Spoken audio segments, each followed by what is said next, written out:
Hello my dear learners, welcome to IAS short shot. मेरा नाम है मयूरी भागवानी और आज की डेट है 17th ऑफ जनवरी। 17th जनवरी के जितने भी इंपॉर्टेंट न्यूज़ आर्टिकल्स या करंट अफेयर्स आज न्यूज़ में हैं उन सभी को एनालाइज करेंगे।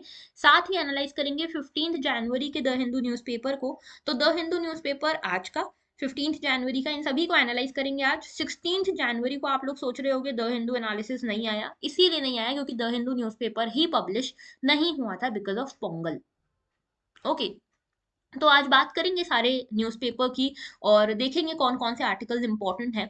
इसी में एक सबसे ज़्यादा इंपॉर्टेंट और सबसे ज़्यादा सेंसिटिव टॉपिक है भोपाल गैस ट्रेजेडी से रिलेटेड। भोपाल गैस ट्रेजेडी माना जाता है कि वर्ल्ड की लार्जेस्ट इंडस्ट्रियल डिजास्टर इसको माना जाता है, क्योंकि इस टाइम पे इस डिजास्टर के कारण इतनी डेथ्स और इतनी त्राही मची थी, इतनी ट्रेजेडीज हुई थी कि यहाँ पे और किसी डिजास्टर में ऐसी ट्रेजेडीज देखने को नहीं मिली थी। आप देख पाते हो कि इस तरह के फोटोज बहुत ज़्यादा वायरल हुए थे उस टाइम पे, और ना सिर्फ इस तरह के, और भी कई ज़्यादा बहुत ही दर्दनाक, बहुत ही ज़्यादा क्रूअल से फोटोज हमने देखे थे न्यूज़पेपर्स में। आप अगर सर्च करोगे गूगल पे तो आपको इससे भी ज़्यादा खतरनाक से फोटोज देखने को मिलेंगे। तो इतना ज़्यादा ट्रेजेडी हुई थी because of this largest industrial disaster, लेकिन इसके छाप, इसके जो निशान है वो अभी तक खत्म नहीं हुए। आज भी इन लोगों का, इन विक्टिम्स का स्ट्रगल चालू है और इनकी तरफ से सेंटर लड़ रहा है। लेकिन सेंटर क्या कह रहा है, इस पूरे मुद्दे के ऊपर बात करेंगे कि how this struggle for justice still continues, और इसके साथ और भी कई सारे मुद्दों पे बात करेंगे। एक मुद्दा हम देखेंगे एलजी एंड सीएम के बीच का। दिल्ली के एलजी यानी कि लेफ्टिनेंट गवर्नर और सीएम के बीच में काफी लंबे टाइम से टसल चली आ रही है, तो ये क्या टसल है इसकी बात करेंगे। नेपाल का एक बड़ा प्लेन क्रैश हो गया है और इसमें माना जा रहा है कि जितने भी पैसेंजर्स थे वो सब के सब डेड माने जा रहे हैं, क्योंकि किसी की भी बॉडी रिकवर नहीं हुई है। तो नेपाल में ये जो प्लेन क्रैश हुआ है, इससे रिलेटेड जो ब्लैक बॉक्स की पूरी मिस्ट्री है उसके बारे में समझेंगे कि क्या है ये black box. Okay, science and tech से आपके रिलेटेड है ये। इसी के साथ में इंडिया में जो सिटीज हैं उनका पॉल्यूशन रेट क्या चल रहा है, साथ ही नील कुरिंजी क्या है, इसके साथ में आर्ट एंड कल्चर के कई सारे फेस्टिवल्स के बारे में डिस्कस करेंगे। ये सब कुछ डिस्कस करेंगे आज के इस द हिंदू न्यूज़पेपर में, तो एंड तक बने रहिएगा। और जो लोग भी यूपीएससी 2023 की तैयारी कर रहे हैं, अटेम्प्ट देने वाले हैं, अपने ड्रीम को रियलाइज करना चाहते हैं, वो लोग जरा अलर्ट हो जाओ, क्योंकि सिर्फ 131 डेज बचे हैं। और ये समझ के चलो कि भाई आप जो मेहनत कर रहे हो, अगर आप थोड़ी देर के लिए भी अपनी मेहनत से, अपने ड्रीम से डिस्ट्रैक्ट होते हो, तो याद रखना कि बाकी लोग उस ड्रीम के लिए उतनी ही तगड़ी मेहनत कर रहे हैं। तो जब आप अपने ड्रीम को छोड़कर सो रहे हो, जब आप अपने ड्रीम को छोड़कर टाइम पास कर रहे हो, जब आप अपने ड्रीम को छोड़कर इंस्टा को स्क्रॉल कर रहे हो, स्नैपचैट पर टाइम वेस्ट कर रहे हो, तो समझ लेना आपका कॉम्पिटिटर उसी टाइम पे तगड़ी तैयारी कर रहा है। ठीक है, तो that is a big alert for you all कि 131 डेज ही बचे हैं। अब अपने ड्रीम को सीरियसली लेना शुरू कर दो। ओके, एंड आपके ड्रीम को रियलाइज करने में हम आपकी मदद के लिए हमेशा तत्पर हैं। ओके, तो आए शॉर्ट शॉर्ट और मैं लेकर आए हैं आपके लिए आज तक का सबसे बड़ा रिवोल्यूशन। 23 रुपीज में यूपीएससी 2023 की तैयारी हम करवा रहे हैं ये through current affairs. Okay, current affairs का वाइड कवरेज, ठीक है, जो टारगेटेड करंट अफेयर्स हैं उनका कवरेज हम करेंगे थ्रू वीडियो लेक्चर्स, लगभग 40 लेक्चर्स होंगे। और इसके साथ में हम यहाँ पे डेली करंट अफेयर्स क्विज भी कंडक्ट कराएंगे। साथ में ज्योग्राफी मैपिंग के भी फ्री सेशंस मिलेंगे, अनलिमिटेड डाउट क्लियरिंग सेशंस मिलेंगे, और लाइव स्ट्रैटेजी सेशंस की भी बात करेंगे। अच्छा, इसके अलावा अगर आपको इसका थोड़ा सा फील चाहिए ना कि एग्जैक्टली ये प्रोग्राम चलेगा कैसे, तो एक तो हमारा डीएनए देख लिया करो, और साथ में कल हमने एक लाइव क्विज कंडक्ट करी थी 6 क्वेश्चंस की, तो आज भी वही सेम 6 क्वेश्चंस की लाइव क्विज हम कंडक्ट करेंगे आज रात को 9:30 पीएम पर। ओके, 9:30 पीएम पर। तो set your reminders for the 9:30 PM. और ये कहाँ पे होगी ये लाइव क्विज, ये होगी हमारे टेलीग्राम चैनल पर। तो टेलीग्राम चैनल अगर आपने हमारा अभी तक ज्वाइन नहीं किया, इसको ज्वाइन कर लेना। नाम है इसका टेलीग्राम चैनल का IAS sure shot by Mayuri Bhagwani. Okay, और अगर आप इस लक्ष्य प्रोग्राम में एनरोल करना चाहते हैं, जो कि आई हाईली रिकमेंड कि आप कर लो, अगर आप इसमें एनरोल करना चाहते हो, तो आपको इसकी सारी जानकारी यहाँ ऊपर ब्लिंक हो रही होगी। और इसी के साथ में आपको कमेंट सेक्शन में इसकी परचेज लिंक मिल जाएगी। कमेंट सेक्शन से आप इसको परचेज लिंक पे जाके परचेज कर सकते हो। जल्दी जल्दी कर लो, क्योंकि हमारा जो लक्ष्य प्रोग्राम है ये 1 फेब से शुरू होने वाला है, बहुत ज्यादा दिन नहीं बचे हैं। ओके, बढ़ते हैं आगे। पहला हमारा आर्टिकल जो है बहुत ही सेंसिटिव आर्टिकल आर्टिकल है, what does centre want in Bhopal case case. Okay, तो भोपाल गैस जो गैस केस है उसमें सेंटर चाहता क्या है? तो भोपाल गैस ट्रेजेडी की सबसे पहले मैं बात कर लूं। 1984 की रात को, 1984 जो ईयर है उसमें 2 दिसंबर की रात को, 2 दिसंबर एंड 3 दिसंबर की जो रात थी, मिडनाइट थी इन दोनों के बीच की, इस रात में एक बहुत ही बड़ा इंडस्ट्रियल डिजास्टर हुआ। एक बहुत बड़ा गैस लीक हुआ। एक इंडस्ट्रियल डिजास्टर था जिसको ये माना जाता है कि वर्ल्ड का लार्जेस्ट इंडस्ट्रियल डिजास्टर ये है। ओके, और इस लार्जेस्ट इंडस्ट्रियल डिजास्टर के कारण एक गैस लीक हुई। एक कार यहाँ पे पावर प्लांट, एक प्लांट से, ठीक है, गैस प्लांट से, जिसका नाम था, गैस का जो नाम था वो था मिथाइल आइसोसाइनेट। ओके, और ये जो गैस थी ये इतनी ज्यादा टॉक्सिक थी कि इसने कई सारे लोगों की जान ले ली। उस टाइम ये आंकड़ा लगभग 3700 के आसपास था जिन लोगों की डेथ हुई थी, लेकिन आज की डेट में जो नया डाटा आया है उसके हिसाब से 5800 से ज्यादा लोगों की डेथ हुई थी इस गैस लीक के कारण। ओके, तो ये भोपाल गैस ट्रेजेडी की कुछ फोटोज हैं, आप देख सकते हो, ये फैक्ट्री की फोटोज है और इस तरह से यहाँ पे काम होता है। देखो इस तरह से लोग भाग रहे थे, उनको समझ नहीं आ रहा था क्या हो रहा है, क्या करना है, एंड इस तरह से इतनी दर्दनाक तस्वीरें हमको देखने को मिली थी। ओके, तो यहाँ पे ये सोच रहे होंगे आप पॉलिटी से कैसे रिलेटेड है। पॉलिटी से इसलिए रिलेटेड है क्योंकि यहाँ पे सेंटर ने दायर की है एक क्यूरेटिव पिटीशन। ये क्यूरेटिव पिटीशन आई है सुप्रीम कोर्ट के पास। ये क्या है पूरा मामला बताती हूँ मैं। देखो भाई, ऐसा है कि भोपाल की जो ये वर्ल्ड वर्स्ट इंडस्ट्रियल डिजास्टर जो भोपाल में हुआ था 1984 में, 3 दिसंबर की रात को, ठीक है, इसमें thousands of the people died. Okay, 30 tons of highly toxic methyl isocyanate gas leaked from union carbide factory in Bhopal. तो यूनियन कार्बाइड फैक्ट्री जो थी ये फर्टिलाइजर पेस्टिसाइड वगैरह बनाने वाली फैक्ट्री थी।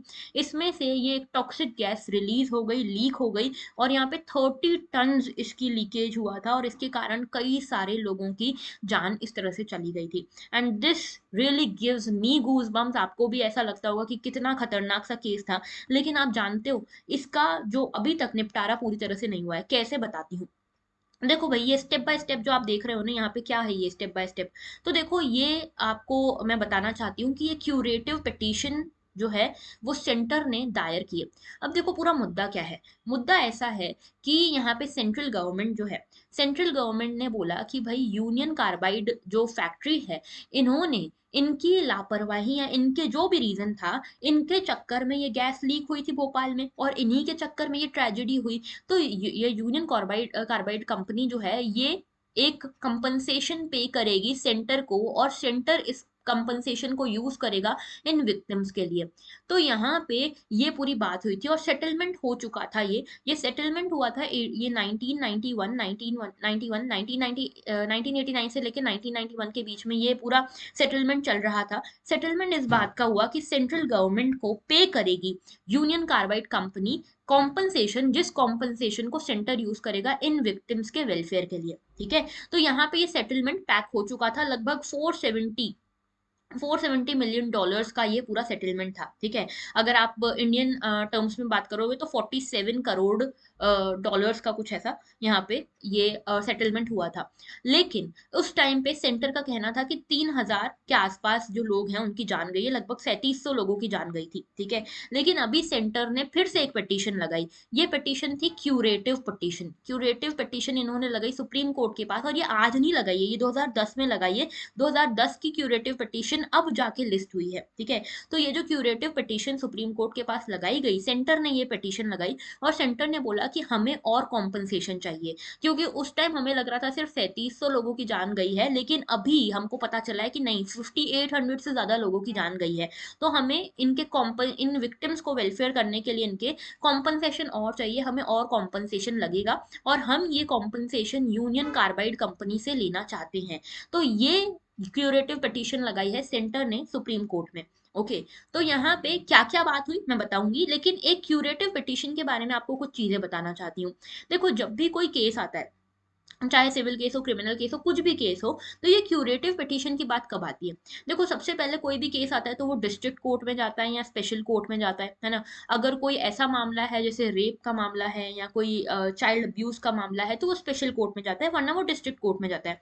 यहाँ से होने के बाद अगर आप पिटीशन लगाते हो तो वो हाई कोर्ट में जाता है, हाई कोर्ट से फिर वो सुप्रीम कोर्ट में जाता है, सुप्रीम कोर्ट से भी अगर डिसीजन आ गया और आप उस डिसीजन से सहमत नहीं हो तो आप रिव्यू पिटीशन लगा सकते हो। रिव्यू पिटीशन पिटिशन क्या होती है कि सुप्रीम कोर्ट को आप बोलो कि भाई सुप्रीम कोर्ट हमें जो है फिर से आप रिव्यू कीजिए अपने इस जजमेंट को, क्योंकि इसमें कुछ गलतियां हो सकती है, और अगर सुप्रीम कोर्ट भी मानता है कि हाँ भाई हमसे कुछ गलती हुई है तो वो रिव्यू पिटिशन कर देता है। ये आती है आर्टिकल 137 के अंतर्गत, ठीक है। ये 137 के अंतर्गत आती है, हमारे कॉन्स्टिट्यूशन में दिया हुआ है कि आर्टिकल 137 के अंतर्गत सुप्रीम कोर्ट अपने पिटिशन, जो सुप्रीम कोर्ट में आप रिव्यू पिटिशन लगा सकते हो। अगर सुप्रीम कोर्ट को भी लगता है कि हाँ भाई कहीं गलती हो गई है, भूल चूक हो गई है, तो उसको सुधारा जा सकता है। अगर रिव्यू पिटीशन भी आपकी यहाँ पे मंजूर नहीं होती, इससे भी कुछ नहीं बनती बात, तो आप क्यूरेटिव पिटीशन लगा सकते हो।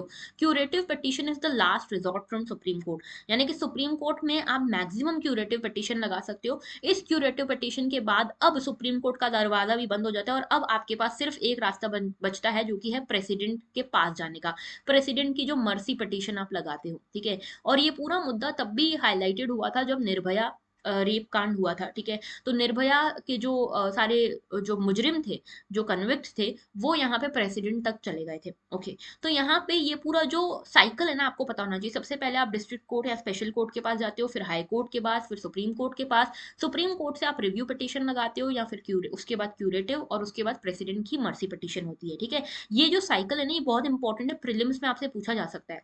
तो अभी सुप्रीम कोर्ट के पास जो सेंटर ने पिटीशन लगाई, वो सीधे क्यूरेटिव पिटीशन लगाई, रिव्यू पिटीशन नहीं लगाई।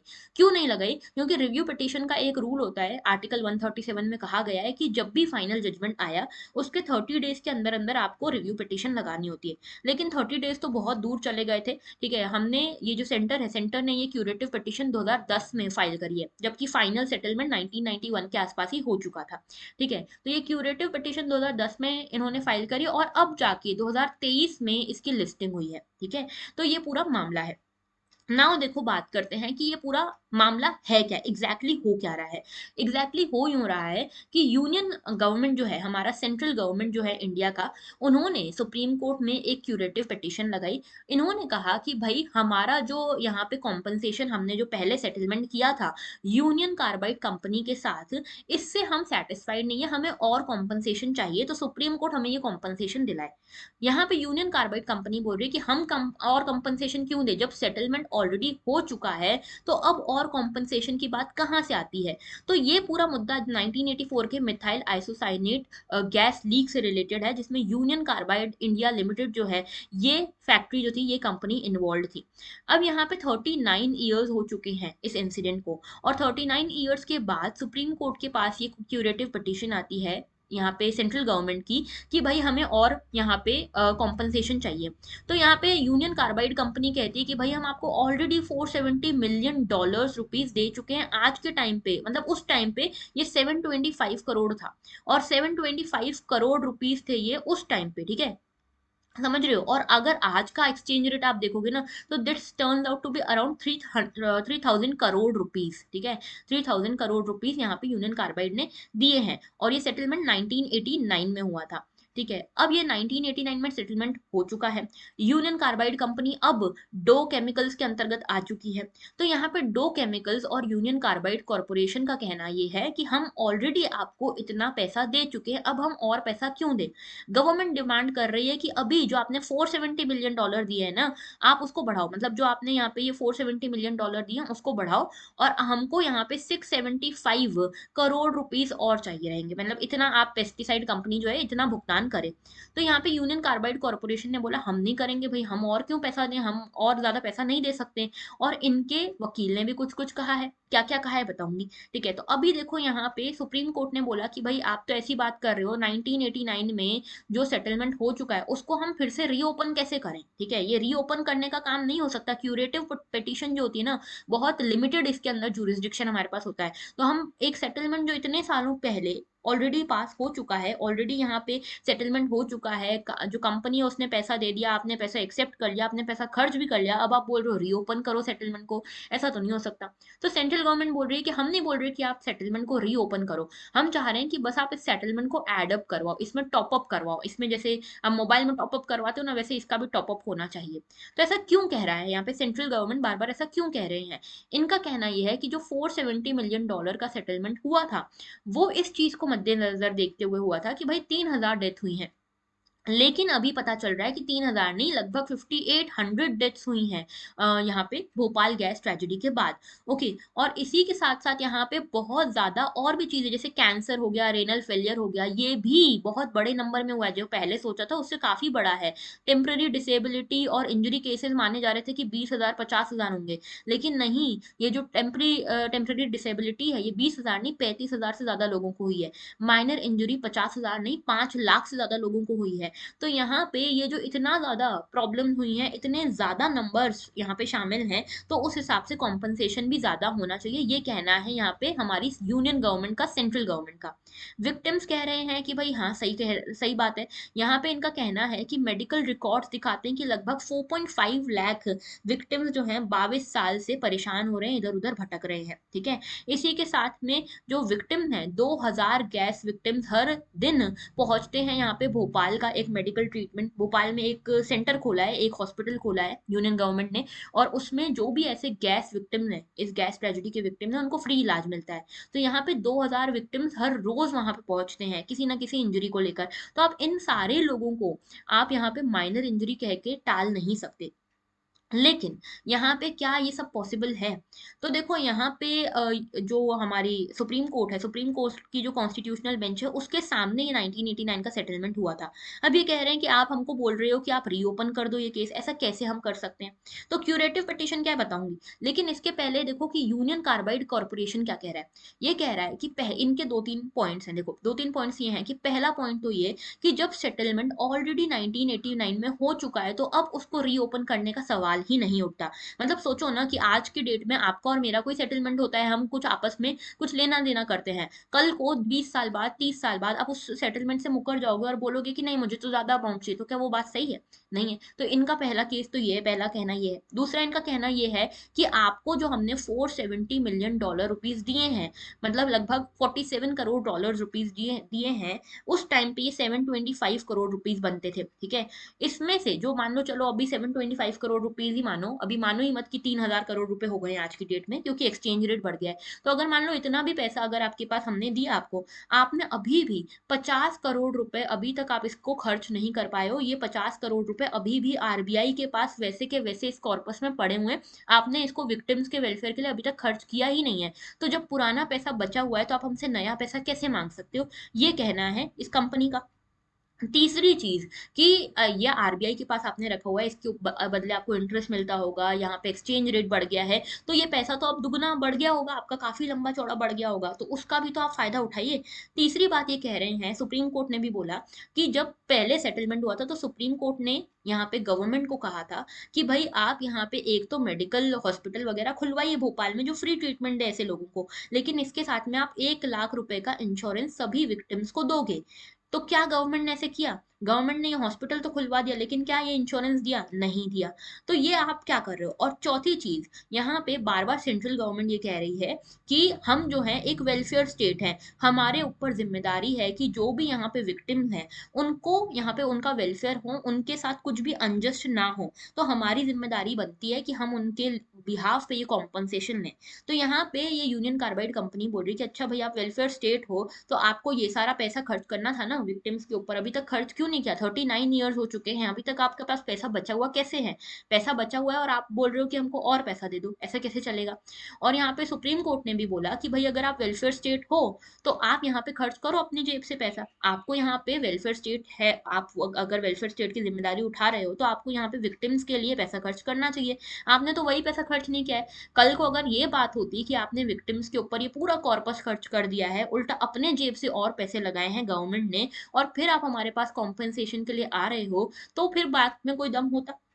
अभी तो बात में कोई दम ही नहीं है, आपके पास ऑलरेडी पैसा बचा हुआ है, आप कैसे आ रहे हो हमारे पास, ठीक है। और आप हमको इनफैक्ट ये भी कहा सुप्रीम कोर्ट ने कि आप क्यूरेटिव पिटीशन की बात कर रहे हो। तो क्यूरेटिव पिटीशन क्या है, अभी इसकी बात करूंगी मैं, लेकिन क्यूरेटिव पिटीशन होती है बड़ी ही लिमिटेड। इसमें आप बहुत ज्यादा कुछ डिमांड नहीं कर सकते। ये क्यूरेटिव पिटीशन अभी अभी आई, मतलब 2002 के जजमेंट से आई है ये, ठीक है। 2002 का एक जजमेंट था, अशोक हुर्रा वर्सेस रूपा हुर्रा केस था, ठीक है।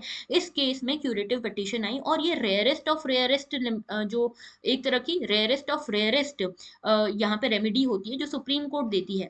अब इसमें भी लिमिटेशन होती है बहुत। पहली चीज तो उस लिमिटेशन में फिट नहीं हो रहा सुप्रीम कोर्ट के जो यहाँ पे सेंटर का लॉजिक है वो सुप्रीम कोर्ट के इस लिमिटेशन में फिट नहीं हो रहा। और दूसरी बात ये कि सुप्रीम कोर्ट ये भी कह रहा है कि मान लो अगर हम कह देते हैं कि चलो रीओपन करते हैं, तो आप समझ रहे हो कि इसके कॉन्सिक्वेंसेस क्या होंगे।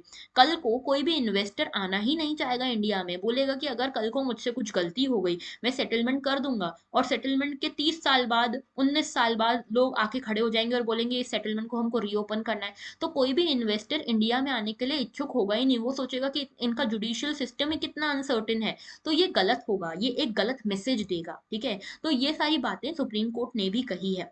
ओके, इसके साथ में ये भी कहा गया है कि भाई अभी हम जो है कोई आपकी बातें जो है दोनों साइड की वो समझ चुके हैं, अभी हम कुछ भी जजमेंट नहीं दे रहे हैं, जजमेंट को रिजर्व रख लिया गया है। तो देखते हैं जजमेंट कब आता है और क्या जजमेंट आता है। लेकिन ओवरऑल देखा जाए तो यहाँ पे जो यूनियन कार्बाइड कंपनी है उसके भी लॉजिक्स यहाँ पे कम पुख्ता नहीं दिखते। ओके, चलिए बढ़ते हैं आगे। अब क्यूरेटिव पटिशन की बात कर लेते हैं, क्योंकि पॉलिटी का टॉपिक है और बहुत ज्यादा एक्सपेक्ट कर सकते हो पॉलिटी में इस तरह का, प्रीलिम्स के ऊपर क्वेश्चन, प्रीलिम्स में इस तरह का क्वेश्चन आप एक्सपेक्ट कर सकते हो। तो क्यूरेटिव पिटीशन क्या है, देखो ये पहली बार इवॉल्व हुआ सुप्रीम कोर्ट के जजमेंट से, रूपा अशोक हुर्रा वर्सेस अशोक हुर्रा केस से, ठीक है। और एक और यहाँ पे 2002 का केस था, उससे ये क्यूरेटिव पिटीशन है। मतलब क्यूरेटिव पिटीशन जो है, ये क्यूरेटिव पिटीशन का कोई भी मेंशन कॉन्स्टिट्यूशन में डायरेक्टली आपको नहीं मिलता है, ठीक है। कॉन्स्टिट्यूशन में आपको रिव्यू पिटीशन का मेंशन जरूर मिलता है, लेकिन कॉन्स्टिट्यूशन में क्यूरेटिव पिटीशन का मेंशन आपको नहीं मिलता है। क्यूरेटिव पिटीशन सुप्रीम कोर्ट का एवोल्यूशन है। ओके, तो सुप्रीम कोर्ट ने रूपा अशोक हुर्रा वर्सेस अशोक हुर्रा केस में ये कहा कि ठीक है भाई, अग्रीव्ड पर्सन जो है उसको रिलीफ मिल सकता है सुप्रीम कोर्ट के जजमेंट के बाद। सुप्रीम कोर्ट में रिव्यू पिटीशन लगाने के बाद भी वो एक और पिटीशन लगा सकता है, और अगर सुप्रीम कोर्ट को लगता है कि हाँ भाई सुनने लायक केस है तो सुप्रीम कोर्ट सुन सकता है, ठीक है। इसके ऑब्जेक्टिव्स दो होते हैं कि कहीं भी जस्टिस का मिसकैरेज ना हुआ हो, और अगर कहीं पे भी प्रोसेस का अब्यूज ना हुआ हो, कोई भी प्रोसेस नेचुरल जस्टिस के अगेंस्ट ना गया हो। मतलब ऐसा ना हुआ हो कि जो पार्टी है उसके अगेंस्ट कुछ बायसनेस हो, या उसको सुनने का, उसको कहने का, उसको अपनी सफाई रखने का मौका ना दिया गया हो। अगर ऐसा कभी हुआ होगा तो क्यूरेटिव पिटीशन में सुप्रीम कोर्ट इसको एक्सेप्ट कर लेगी। जो क्यूरेटिव पिटीशन है इसका जो सपोर्ट आता है वो आर्टिकल 137 से आता है। Article 137 is about review petition, ठीक है। कि आप यहाँ पे जो भी लॉज एंड रूल्स हैं उसको रिव्यू किया जा सकता है सुप्रीम कोर्ट में। तो जो भी जजमेंट पहले से दे दिया गया है उसको रिव्यू किया जा सकता है सुप्रीम कोर्ट के द्वारा। Article 137 and article 145 talks about that. Okay, और यहाँ पे सिर्फ 30 डेज आपको दिए जाते हैं। अगर कोई भी जजमेंट पास हो गया है, जजमेंट के 30 डेज के अंदर अंदर ही आप यहाँ पे रिव्यू पिटीशन लगा सकते हो, उसके बाद आप रिव्यू पिटीशन नहीं लगा सकते। ओके, बात करते हैं आगे। क्यूरेटिव पिटीशन जो है ये आप एक रिव्यू पिटीशन लगाने के बाद ही यहाँ पे फाइल कर सकते हो। रिव्यू पिटीशन अगर आपकी डिसमिस हो जाती है तो आप यहाँ पे क्यूरेटिव पिटीशन लगा सकते हो।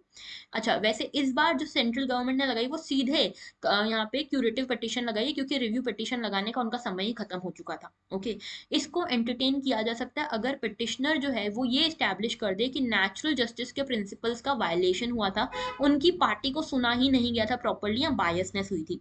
ये जो है curative petition rarest of rare remedy होती है, ठीक है। मतलब हर केस में आपको नहीं मिलती। और इसके अलावा जो क्यूरेटिव पिटीशन है इसको फर्स्ट सर्कुलेट किया जाता है उस बेंच को जिसने वो जजमेंट दिया था। जैसे 3 सीनियर मोस्ट जजेस हैं और जो जजेस इसमें इन्वॉल्व थे पुराने जजमेंट में, उन जजेस की बेंच को ये पहले दिया जाता है। और जब ये मेजोरिटी ऑफ द जजेस ये कह दें कि हाँ भाई हम सहमत हैं कि इसमें कुछ तो गड़बड़ हुई थी इस जजमेंट में, तो क्यूरेटिव पिटीशन सुनने के लिए हम राजी हैं, अगर मेजोरिटी ऑफ द जजेस ये कहते हैं तो ही क्यूरेटिव पिटीशन को एक्सेप्ट किया जाता है। ओके, और यहाँ पे बेंच किसी भी स्टेज पे कह सकती है कि क्यूरेटिव पिटीशन को सुनने के लिए उन्हें एक सीनियर काउंसिल की जरूरत है, एमिकस क्यूरे की जरूरत है, फ्रेंड ऑफ द कोर्ट की जरूरत है, जो उनको मदद करे इस जजमेंट को पास आउट करने के लिए। ओके, तो ये था पूरा अबाउट क्यूरेटिव पिटीशन। बढ़ते हैं आगे नेक्स्ट इशू की तरफ, which is regarding Nepal plane crash. तो नेपाल में एक प्लेन है जो क्रैश हुआ, इसमें 72 पैसेंजर्स जा रहे थे। माना जा रहा है कि 72 के 72 पैसेंजर्स की डेथ हो चुकी है। इन 72 में से 5 इंडियन पैसेंजर्स थे। और ये जो प्लेन है ये येती एयरलाइंस का प्लेन है। ये बहुत रेस्क्यू ऑपरेशन वगैरह चले, लेकिन कोई भी ज़्यादा यहाँ पे मतलब जिंदा रिकवर नहीं हो पाया है। यहाँ पे कॉकपिट वॉइस रिकॉर्डर और फ्लाइट डाटा रिकॉर्डर जो है वो रिकवर कर लिया गया है, यानी कि ब्लैक बॉक्स रिकवर कर लिया गया है, जिससे हमको समझ में आ पाएगा कि भाई ये एक्सीडेंट हुआ, ये क्रैश हुआ तो हुआ क्यों है, ठीक है। तो यहाँ पे ये सब कुछ हम देखेंगे। ये ब्लैक बॉक्स क्या है, साइंस एंड टेक से आप इसको कनेक्ट कर सकते हो, ठीक है। तो देखो ये ब्लैक बॉक्स कहने को ब्लैक बॉक्स है लेकिन होता ये ऑरेंज कलर का है, ठीक है, ये ऑरेंज कलर का। केबीसी में क्वेश्चन आया था एक बार कि ब्लैक बॉक्स कौन से कलर का होता है, ऑरेंज कलर का होता है। क्यों ऑरेंज कलर का होता है? क्योंकि मान लो कोई प्लेन क्रैश हो जाता है, तो कहीं पे भी प्लेन क्रैश होगा उसमें ऑरेंज कलर आसानी से डिटेक्ट हो पाता है। ओके, तो इसीलिए ऑरेंज कलर का रखा जाता है, क्योंकि थोड़ा सा तड़कता भड़कता कलर है ना, इसीलिए। तो ब्लैक बॉक्स जो है इसको जनरली पीछे की साइड पे रखा जाता है, एयरक्राफ्ट की पीछे टेल की साइड पे, क्योंकि यहाँ पे ब्लैक बॉक्स के जिंदा रहने के, सर्वाइव करने के चांसेस सबसे ज्यादा होते हैं। कमर्शियल एयरक्राफ्ट में दो ब्लैक बॉक्स होते हैं, ठीक है, और अलग अलग एयरक्राफ्ट में अलग अलग हिसाब से ब्लैक बॉक्स होते हैं। इसमें ब्लैक बॉक्स में दो चीजें होती है, याद रखना। पहला होता है ये फ्लाइट डाटा रिकॉर्डर। ये फ्लाइट डाटा रिकॉर्डर में एक पावर सप्लाई होता है। क्रैश सर्वाइवेबल मेमोरी यूनिट होती है, यानी कि इसमें पूरी मेमोरी स्टोर्ड होती है, कि फ्लाइट का जो डाटा है वो सब कुछ स्टोर्ड होता है सॉलिड स्टेट मेमोरी के थ्रू। यहाँ पे स्टेनलेस स्टील टाइटेनियम CSMU होता है, यानी कि क्रैश सर्वाइवल मेमोरी यूनिट होती है, जो कि 34,000 टाइम्स यहाँ पे इम्पैक्ट, 34,000 टाइम्स का ग्रेविटी इम्पैक्ट को सहन कर सकती है, विथस्टैंड कर सकती है। इसके साथ में यहाँ पे काफी कम टेम्परेचर्स पे भी काम कर सकता है फ्लाइट डाटा रिकॉर्डर। साथ में ये वॉइस रिकॉर्डर भी होता है। ये वॉइस रिकॉर्डर लास्ट टाइम्स पे जो भी बातचीत हुई होती है उस फ्लाइट में उसको रिकॉर्ड करता है, फ्लैश मेमोरी वगैरह इसमें होती है।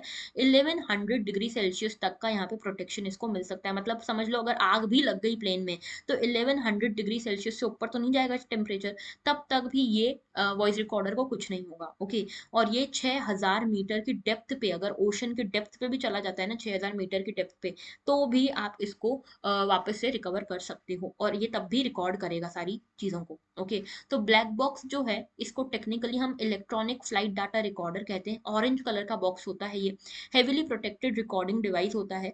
बेसिकली इसको रखा इसीलिए जाता है कि कभी मान लो कोई ऐसा केस हो जाता है कि प्लेन क्रैश हो जाता है, तो लास्ट मोमेंट्स में क्या हुआ था उस प्लेन में, क्यों वो प्लेन क्रैश हुआ, इस चीजों के बारे में इन्वेस्टिगेशन आप कर सकते हो using this device. Okay, black box बहुत कंपलसरी है कमर्शियल फ्लाइट्स में, कॉर्पोरेट जेट्स में, और ये जनरली एयरक्राफ्ट की टेल के यहाँ पे रखा जाता है।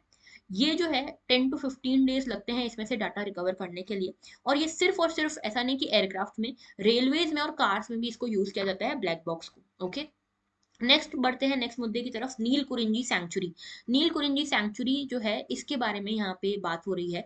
ये जो नील कुरिंजी फ्लावर्स देख रहे हो, ये इस तरह के वायलेट कलर के, पर्पल कलर के बहुत ही सुंदर से फ्लावर्स होते हैं। 12 साल में एक बार ब्लूम करते हैं, ठीक है। तो यूनियन गवर्नमेंट ने इस तरह के नील कुरिंजी फ्लावर्स को प्रोटेक्ट करने के लिए केरला में एक प्रोटेक्टेड प्लांट्स, इन प्रोटेक्टेड प्लांट्स को और प्रोटेक्शन देने के लिए नील कुरिंजी सैंक्चुरी का प्रपोजल पास किया था। इडुक्की डिस्ट्रिक्ट में ये प्रपोजल रखा गया था कि भाई इडुक्की में, केरला में ये नील कुरिंजी सैंक्चुरी बनाई जाएगी।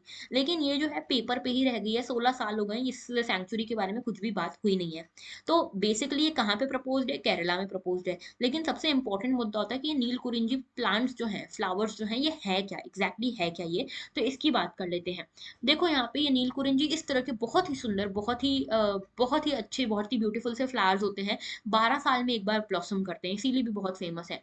तो ये फ्लावर जो है ये एक ऐसा श्रब है जो शोला फॉरेस्ट में मिलता है आपको, वेस्टर्न घाट्स में, केरला, कर्नाटका, तमिलनाडु में आपको ये मिलता है। इनको कुरिंजी कहा जाता है। और ये फ्लावर 1300 से 2400 मीटर्स की हाइट पे आपको मिलता है। नीलगिरी हिल्स, नीलगिरी मतलब नील, यहाँ पे देख रहे हो ये ब्लू माउंटेन इनको कहा जाता है, इनका एक्चुअल मतलब ब्लू माउंटेन है। ये ब्लू माउंटेन इनका नाम इसीलिए पड़ा है क्योंकि यहाँ पे ये पर्पलिश ब्लू फ्लावर्स उगते हैं नील कुरिंजी नाम के, और ये 12 साल में एक बार उगते हैं। कुरिंजी माला सैंक्चुरी जो केरला में है वो प्रोटेक्ट करती है इन नील कुरिंजी फ्लावर्स को। और ये 32 किलोमीटर स्क्वायर में फैली हुई है, इडुक्की डिस्ट्रिक्ट में। अभी इडुक्की डिस्ट्रिक्ट में नील कुरिंजी अलग से सैंक्चुरी बनाने की बात चल रही थी, प्रपोजल था, लेकिन ये सिर्फ लेटर पे है, सिर्फ पेपर्स पे है, एक्चुअल में इस पे काम हुआ नहीं है।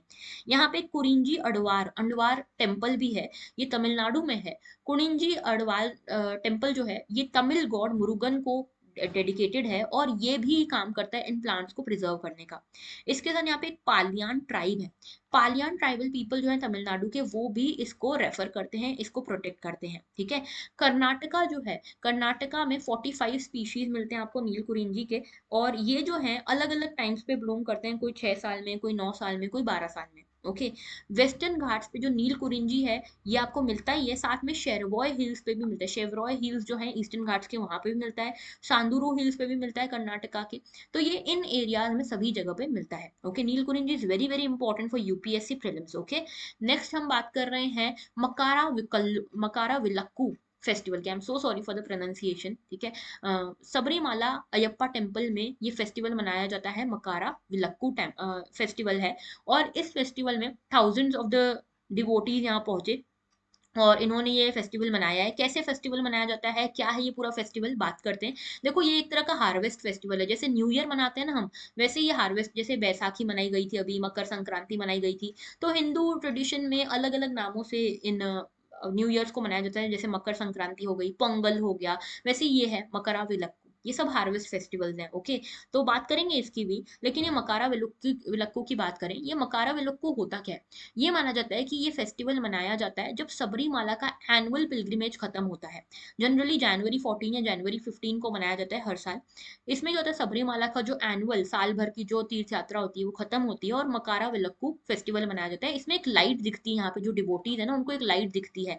कहाँ दिखती है ये लाइट, ये लाइट दिखती है पोन्नम बला मेड़ू, इस माउंटेन के आसपास, इस हिल के आसपास आपको ये लाइट देखने को मिलती है। ये हिल जो है, ये यहाँ पे पास में पड़ता है सन्निधनम के, ठीक है, जो सबरीमाला टेम्पल है ना उसके आसपास ये हिल देखने को मिलता है। इस हिल के आसपास आपको एक लाइट देखने को मिलती है जिसको मकारा विलक्कू या मकारा ज्योति कहा जाता है, ठीक है। ये मकर संक्रांति पे आपको देखने को मिलता है, पूजा के बाद, इवनिंग पूजा के बाद। तो मकारा विलक्कू जो है ये सेलिब्रेट करता है, इस फेस्टिवल में सेलिब्रेट किया जाता है लॉर्ड राम और लॉर्ड धर्मशस्त्र यानी कि लॉर्ड अयप्पा के मीटिंग को। सबरीमाला में माना जाता है राम और लॉर्ड अयप्पा मिले थे, ठीक है। और यहाँ पे कई सारे डिवोटीज आते हैं मकरा विलक्कू को देखने के लिए, यहाँ की जो मकर ज्योति है उसको देखने के लिए। माना जाता है कि मकर ज्योति को देख के आपका पूरा साल अच्छे से जाएगा, गुड लक लेकर आएगा। ये माना जाता है कि मकरा विलक्कू जो है या मकरा ज्योति जो है, पहले माना जाता था कि ये डिवाइन लाइट है, लेकिन बाद में रिवील हुआ कि नहीं भाई, कोई डिवाइन लाइट नहीं है, ऐसा नहीं कि भगवान भेज रहे हैं। ये जो डिवाइन लाइट है, पहले यहाँ के जो ट्राइबल लोग हुआ करते ना वो जलाते थे। फिर ये ट्राइबल लोग तो चले गए, तो उसके बाद से जो यहाँ पे टेम्पल कमिटी है ना, टेम्पल जो संस्थान है, वो इसको लाइट करने का जिम्मा उन्होंने उठाया हुआ है। ये जो मकर विलक्कू पूरा फेस्टिवल है, ये एंड करता है, लास्ट रिचुअल इसमें होता है जिसका नाम है गुरुथी। ये गुरुथी बेसिकली क्या है, जो भोग चढ़ाते हैं ना भगवान को, वही गॉड एंड गॉडेसेस को यहाँ पे ऑफरिंग्स दी जाती है अपीस करने के लिए इनको, वही है गुरुथी। तो गुरुथी के साथ ये फेस्टिवल जो है खत्म होता है। तो याद रखना मकरा विलक्कू कहाँ पे मनाया जाता है, ये सबरीमाला टेम्पल में मनाया जाता है। ओके, सबरीमाला टेम्पल में। ऑलराइट, चलिए बढ़ते हैं आगे। हार्वेस्ट फेस्टिवल अलग अलग जगह पे अलग अलग फॉर्म में मनाए जाते हैं, जैसे देख रहे हो लोहरी या माघी के फॉर्म में मनाया जाता है, मकर संक्रांति के फॉर्म में मनाया जाता है, माघ बिहू असम में, माघ बिहू के फॉर्म में, शिशुर संक्रांत के फॉर्म में जम्मू कश्मीर में, उत्तरायण मनाया जाता है गुजरात में, मकर संक्रांति मध्य प्रदेश महाराष्ट्र में, मकर संक्रमण कर्नाटका में, मकर विलक्कू केरला में, पोंगल तमिलनाडु में, पेड्डा पंडियू आंध्र प्रदेश में, मकर संक्रांति उड़ीसा में, पौष संक्रांति वेस्ट बंगाल में और किचेरी ये उत्तर प्रदेश में। तो नाम अलग अलग है लेकिन भावना एक ही है, फेस्टिवल एक ही है और इंडिया एक ही है। ओके, बढ़ते हैं आगे। नेक्स्ट इशू जो है हमारा, that is about ISRO. ISRO का जो शुक्रयान मिशन जो वीनस पे जाने वाला था, उसका लग रहा है कि वो 2031 में जाएगा। पहले इसकी डेट जो थी 2024 दी गई थी, टाइमलाइन 2024 थी, अब 2031 कर दी जाएगी शायद, अभी कंफर्म नहीं है ना। तो देखो यहाँ पे इसरो ने ये बोला, इसरो ने बताया कि अभी तक उनको यूनियन गवर्नमेंट से इसका अप्रूवल मिला नहीं है, वीनस मिशन यानी कि शुक्रयान का अप्रूवल मिला नहीं है। पहले उन्होंने सोचा था 2024 में भेजेंगे, अब अप्रूवल अभी तक नहीं मिला है, तो लग नहीं रहा कि 2024 में जा पाएगा। अभी जो वीनस मिशन है शुक्रयान 1, इसके बारे में आइडिया जो है हमने 2021 में ही डिस्कवर कर लिया था और हमने सोचा था कि भाई भेजेंगे शुक्रयान। और उसके बाद से बजट भी बढ़ गया स्पेस का, इसरो का बजट भी बढ़ा दिया गया, तो इसीलिए भी यहाँ पे शुक्रयान मिशन प्लान किया गया था।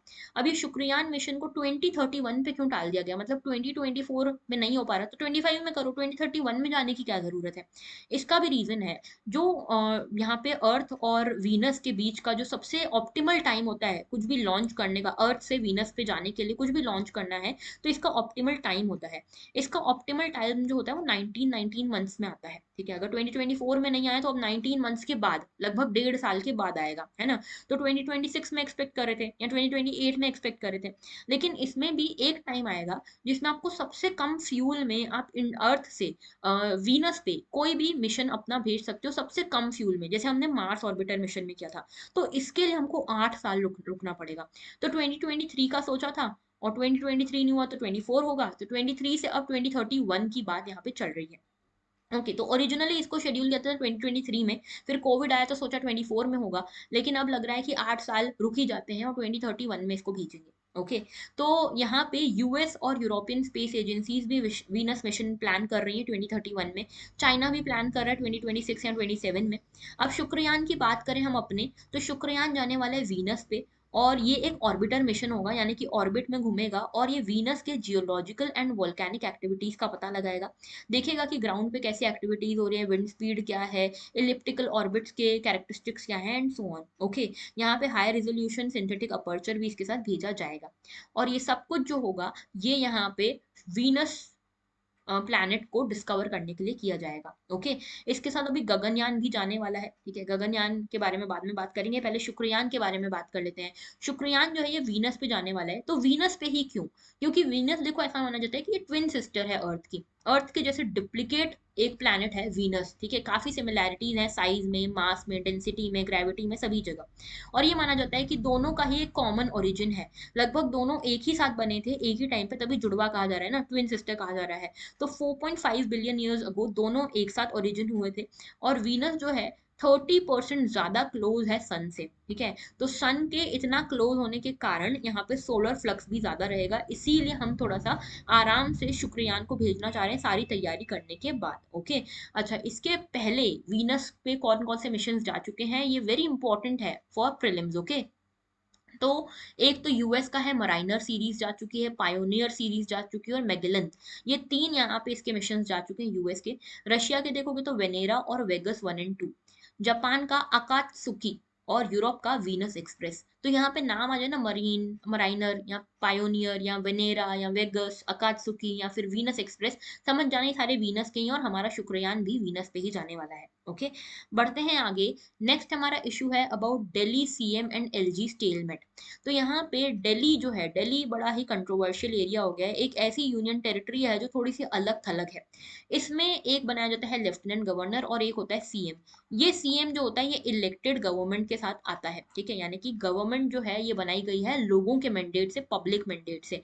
तो जब कोई पब्लिक मैंडेट से आ रहा है तो वो चाहेगा कि भाई हम पब्लिक को रिप्रेजेंट कर रहे हैं तो हमें सारी पावर्स मिलनी चाहिए। स्टेट जैसा ही है लेकिन अलग तरीके का, स्टेट और यूनियन टेरिटरी के बीच में लाई करता है कहीं ना कहीं दिल्ली। ओके, तो सीएम जो है यहाँ के अरविंद केजरीवाल, उनको बड़ी दिक्कत आ रही है एडमिनिस्ट्रेट करने में, और ये बार बार कंप्लेन करते हैं कि यहाँ के जो एलजी हैं, लेफ्टिनेंट गवर्नर, जिनको कि सेंटर अपॉइंट करके लाया है और जो सेंटर के एजेंट है, वो इनको काम नहीं करने दे रहे। ऐसा यहाँ पे पॉलिटिकल मुद्दा भी दिखता है, क्योंकि सेंटर पे गवर्नमेंट किसी और पार्टी की और यहाँ पे दिल्ली में गवर्नमेंट किसी और पार्टी की है।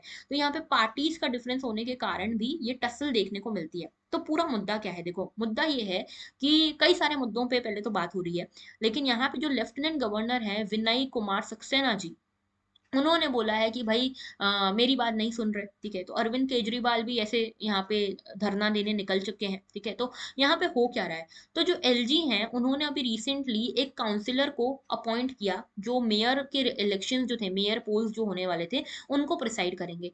एलजी ने ये अपॉइंट किया, जो काउंसिलर थे ये बीजेपी के काउंसिलर थे, बीजेपी से पर्सन थे, बीजेपी के रिप्रेजेंटेटिव थे, इनको काउंसिलर यहाँ पे बनाया गया मेयर पोल्स के। तो आप जो पार्टी है, जो अरविंद केजरीवाल जी की पार्टी है, उन्होंने बोला कि भाई ऐसे कैसे कर सकते हो, सीनियर मोस्ट काउंसिलर को अपॉइंट किया जाता है, आप अपनी मर्जी से किसी भी अपनी पार्टी के लोगों को अपॉइंट कर रहे हो, ये गलत बात है। दूसरा, इन्होंने क्या किया कि यहाँ पे जो ऐसे लोग होते हैं, स्पेशल नॉलेज वाले लोग होते हैं जिनको साथ में रखा जाता है, उनको ये पावर दे दी कि आप वोट भी कर सकते हो। और ये जो स्पेशल नॉलेज वाले एक्स्ट्रा लोग थे ये बीजेपी के थे। तो ये कहा जा रहा था कि फिर तो ऐसे जो मेयर बनेगा वो बीजेपी का ही बनेगा। मतलब दिल्ली दिल्ली म्यूनिसिपल कॉर्पोरेशन के जो इलेक्शंस थे उसमें धांधली करने की कोशिश की जा रही है। ये एलिगेशन है आप पार्टी का ओवर द एलजी। ओके, तो आप पार्टी ये एलिज कर रही है कि हर सब्जेक्ट में जो एलजी हैं, लेफ्टिनेंट गवर्नर हैं, वो अपनी मनमर्जी चलाते हैं, अपने हिसाब से ऑर्डर्स पास कर देते हैं, और चीफ सेक्रेटरी भी उनका साथ देते हैं इसको इम्प्लीमेंट करने के लिए। तो इनका कहना ये है कि भाई अगर ऐसा ही करना था, एलजी और चीफ सेक्रेटरी को ही मिलकर सब चलाना था, तो सीएम लाए क्यों आप? यहाँ पे गवर्नमेंट बनाते क्यों हो आप? ठीक है, गवर्नमेंट को तो आप बाईपास कर दे रहे हो। तो ये पूरी बात हो रही है, और यहाँ पे आर्टिकल 239 AA की भी बात हो रही है कि यहाँ पे आर्टिकल 239 AA इन्वोक स्कोप होना चाहिए, क्योंकि यहाँ पे जो एलजी हैं उनको जो भी काम करना है वो एडेड एडवाइस पे करना है काउंसिल ऑफ मिनिस्टर के, लेकिन ये तो अपने हिसाब से चला रहे हैं काउंसिल ऑफ मिनिस्टर्स को भी, तो ये बात सही नहीं है। तो एलजी ने इस पे कहा कि भाई ऐसा कुछ नहीं है, मल्टी लेयर्ड स्कीम होती है एडमिनिस्ट्रेशन की, एंड जो हमारी नेशनल कैपिटल टेरिटरी है जो दिल्ली है, उसमें एक मल्टी लेयर्ड स्कीम चलती है और उसके हिसाब से ही हम काम कर रहे हैं, सुप्रीम कोर्ट के जजमेंट के हिसाब से ही काम कर रहे हैं, कुछ भी अपने हिसाब से नहीं कर रहे हैं। क्या एलजी और सीएम हर बार मिलते हैं, जल्दी जल्दी मिलते हैं? तो वैसे तो देखो इनको वीकली मीटिंग्स करनी होती है फ्राइडे को, लेकिन एलजी साहब का ये कहना है कि जो सीएम साहब हैं वो बड़े बिजी रहते हैं अपने इलेक्शन कैंपेन्स में, तो मुझे टाइम नहीं दे पाते, ठीक है। अब इसके कारण बहुत सारे फ्लैश पॉइंट्स हो रहे हैं, जैसे अभी यहाँ पे दिल्ली गवर्नर जो है, जो एलजी हैं, एलजी ने यहाँ पे कहलवा के भेज दिया आप पार्टी को कि भाई आपने जो इतना पैसा खर्च किया है ना पॉलिटिकल कैंपेन्स में, पॉलिटिकल एडवर्टाइजमेंट में, वो पैसा रिकवर करके दो। तो इस बात पे फिर भिड़ गए आपस में। इसके अलावा यहाँ पे जो दिल्ली गवर्नमेंट है, आप सभी को पता होगा दिल्ली गवर्नमेंट की बड़ी तारीफ होती है, एजुकेशन मॉडल की बहुत तारीफ होती है इनके। तो एजुकेशन को लेकर यहाँ पे जो सीएम है केजरीवाल जी और इनकी जो पूरी काउंसिल ऑफ मिनिस्टर्स हैं, वो दिल्ली के जो टीचर्स हैं उनको फिनलैंड भेजना चाहते थे, फिनलैंड भेज के इनकी ट्रेनिंग पूरी करवाना चाहते थे। लेकिन यहाँ पे इस पूरे मुद्दे के ऊपर एलजी साहब ने रोक लगा दी, और एलजी साहब ने बोला कि भाई मुझे पहले कॉस्ट इफेक्ट बेनिफिट निकाल के दिखाओ कि कॉस्ट बेनिफिट रेशो क्या है। तो दिल्ली के सीएम भड़क गए कि ऐसे कैसे आप हमारे हर प्रपोजल को रोक देते हो। एलजी साहब कह रहे हैं हमने रोका ही नहीं, हमने तो बस बोला कि कॉस्ट एनालिसिस करके दो, कॉस्ट बेनिफिट एनालिसिस करके दो। तो इस तरह से आपस में इनकी बन नहीं रही है, भिड़ते जा रहे हैं। तो पूरा बैकग्राउंड क्या है? बैकग्राउंड ये है कि जो हमारा यूनियन टेरिटरी ऑफ दिल्ली है ये थोड़ा सा स्पेशल केस है। 69th अमेंडमेंट हुआ कॉन्स्टिट्यूशन में और आर्टिकल 239 ए इंसर्ट किया गया। इसमें बोला गया कि जो दिल्ली की यूनियन टेरिटरी है उसमें एक एलजी होगा, लेफ्टिनेंट गवर्नर होगा, जो कि एड एंड एडवाइस पे काम करेगा इलेक्टेड लेजिस्लेटिव असेंबली के। एड एंड एडवाइस वाला जो क्लॉज था, इसमें ये कहा गया कि एड एंड एडवाइस एलजी साहब जो हैं वो तभी एड एंड एडवाइस लेंगे जब दिल्ली गवर्नमेंट जो है उनके हिसाब से जो स्टेट एंड कॉन्करेंट लिस्ट में जो सब्जेक्ट्स आते हैं उन मुद्दों के ऊपर दिल्ली की जो गवर्नमेंट है, इलेक्टेड गवर्नमेंट, वो इनको एड एंड एडवाइस दे सकती है एलजी साहब को, और एलजी साहब उस हिसाब से काम करेंगे। इस स्टेट और कॉन्करेंट लिस्ट के सब्जेक्ट्स में 3 सब्जेक्ट्स को एक्सेप्ट किया गया, अलग कर दिया गया, पब्लिक ऑर्डर, पुलिस और लैंड। तो पब्लिक ऑर्डर, पुलिस और लैंड जो है दिल्ली गवर्नमेंट के दायरे में नहीं आता, ठीक है। तो आर्टिकल 239 ए ने बोला कि एलजी साहब जो है वो या तो एड एंड एडवाइस के हिसाब से काम करें काउंसिल ऑफ मिनिस्टर के, या तो प्रेसिडेंट साहब अगर उनको कुछ कहते हैं करने को तो वो उस हिसाब से काम करें। आर्टिकल 239 ए जो है वो एलजी को ये आइडिया भी देता है, ये एक बेनिफिट भी देता है कि अगर किसी भी मैटर में उनको लगता है कि प्रेसिडेंट को उनको रेफर करना चाहिए वो मैटर, काउंसिल ऑफ मिनिस्टर्स उनकी जो बातचीत है वो नहीं बन रही, फॉर एग्जाम्पल कोई भी एक्स वाई जेड मैटर है, उस पर काउंसिल ऑफ मिनिस्टर का कोई एक राय है लेकिन उससे सहमत नहीं है एलजी साहब, तो एलजी साहब इस मैटर को, तो एलजी साहब यहाँ पे प्रेसिडेंट को वो मैटर रेफर कर सकते हैं। ओके, तो कुल मिला के यहाँ पे प्रेसिडेंट को ये कोई भी matter, any matter can be referred.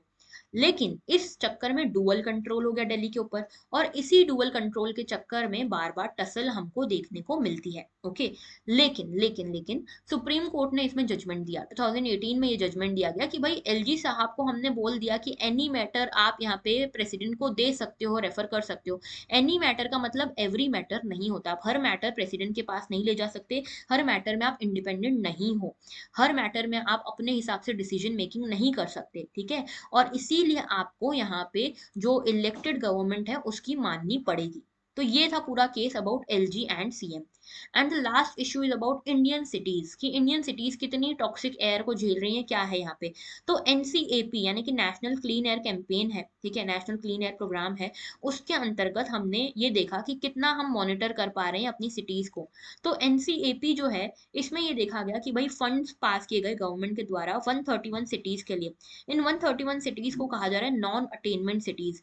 Non attainment इसीलिए क्योंकि यहाँ पे एक national ambient air quality standard बनाया गया था, और इस national ambient air quality standard को पास नहीं कर पाई ये सिटीज, इसलिए इनका नाम नॉन अटेनमेंट सिटीज है। और इन 131 सिटीज के ऊपर चेक रख रहा है एनसीएपी प्रोग्राम जो है, ठीक है।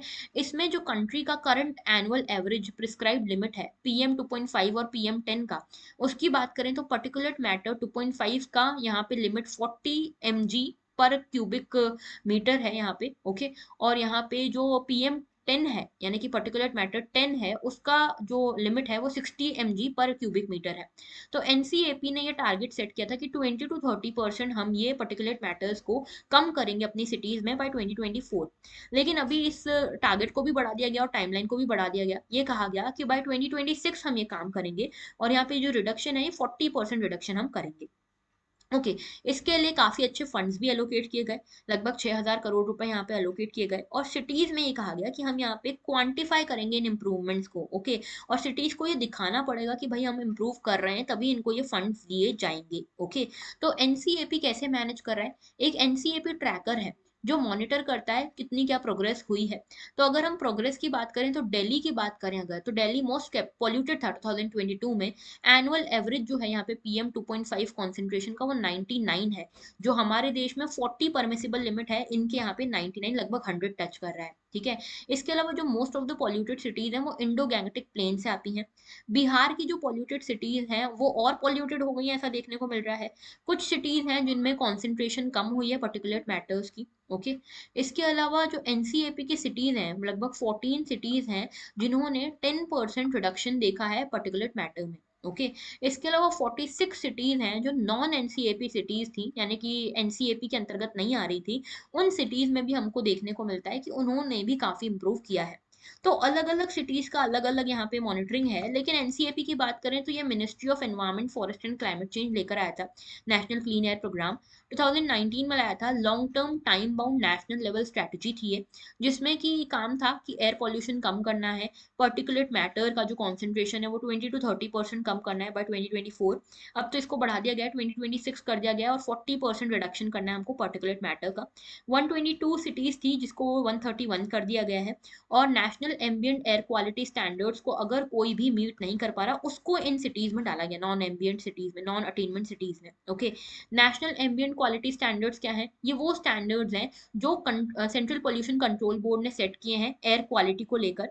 और ये जो सेंट्रल पोल्यूशन कंट्रोल बोर्ड है, इसके पास ये पावर आई है एयर पोल्यूशन एक्ट से लेकर। ठीक है। तो एयर पोल्यूशन एक्ट जो है वहां से ये पावर आई है और इसमें 12 पॉल्यूटेंट्स को शामिल किया गया है।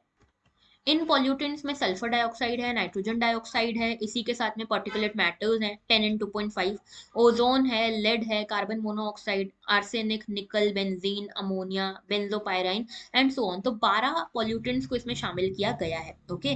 तो this is very important for prelims again. Okay. And that was all for today. अगर आप हमसे कनेक्ट करना चाहते हो तो यहाँ से कनेक्ट कर सकते हो, ये हमारा इंस्टाग्राम पेज है, जरूर से ज्वाइन करना।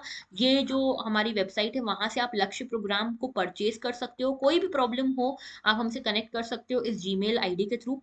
आपको एक कॉल करने के लिए या व्हाट्सएप करने के लिए एक नंबर दे रही हूँ, हमारी टीम आपसे कोऑर्डिनेट कर लेगी। 7471170661। इस पे आप कॉल करके या व्हाट्सएप करके हमसे कोई भी डाउट हो आपका रिगार्डिंग लक्ष्य बैच, आप हमसे कंफर्म कर सकते हो, पूछ सकते हो। एंड साथ में टेलीग्राम चैनल है, ये जरूर से ज्वाइन करना, क्योंकि आज रात को 9:30 बजे 9:30 पे लाइव क्विज होगी 6 क्वेश्चंस की।